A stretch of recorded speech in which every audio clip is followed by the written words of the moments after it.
সুস্বাদু কিচেনে সবাইকে স্বাগত। চলে এলাম আজকে একটা নতুন রেসিপি নিয়ে।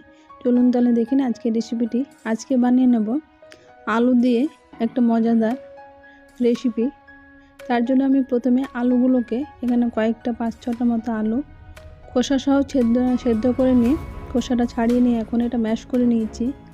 ম্যাশ করার পরে এখন এখানে দিয়ে দিলাম পেঁয়াজ কুচানো, গোলমরিচ গুঁড়ো, লঙ্কা বাটা, রসুন বাটা, আদা বাটা, শুকনো লঙ্কা এটা ভেজে নিয়ে গুঁড়ো করা আছে, ধনে পাতা কুচানো, স্বাদ মতো লবণ, হলুদ গুঁড়ো,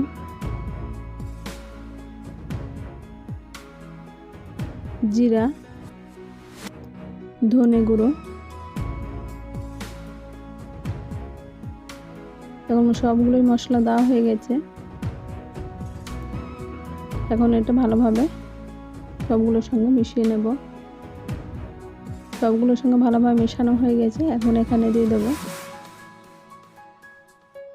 1 কাপ কর্নফ্লাওয়ার, 1 কাপ চালের গুঁড়ো। এখানে শুধু চালের গুঁড়ো কিংবা কর্নফ্লাওয়ার দিয়েও তৈরি করতে পারেন। এখানে কর্নফ্লাওয়ার দিলে মুচমুচে হয়, চালের গুঁড়ো দিলে মুচমুচে হবে।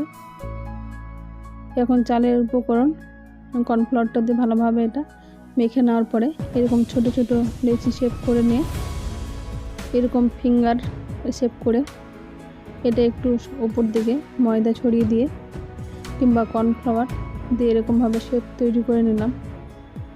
এখানে আপনারা চৌকো চৌকো করে এটা তৈরি করতে পারেন। আমি যেখানে ফিঙ্গার ফ্রাই মানে আঙুলের শেপের মতো করে তৈরি করছি বলে এরকমভাবে তৈরি করে নিলাম। এটা নিজেদের পছন্দের মতো যে কোনো শেপ করে তৈরি করে নিতে পারেন। এখন ওভেনে অন্যদিকে একটা কড়াই বসে কড়াইতে দিয়েছি সাদা তেল। তেলটা এখানে ভালোভাবে গরম করে নেব। এখানে একেবারে হিট করা যাবে না। এখানে ভালোভাবে যখন গরম হয়ে যাবে তখন ফিঙ্গারগুলো দিয়ে এরকম মিডিয়াম আঁচে ভেজে নেব। এটা খুব সহজেই তৈরি হয়ে যায় এবং খুব টেস্টফুল।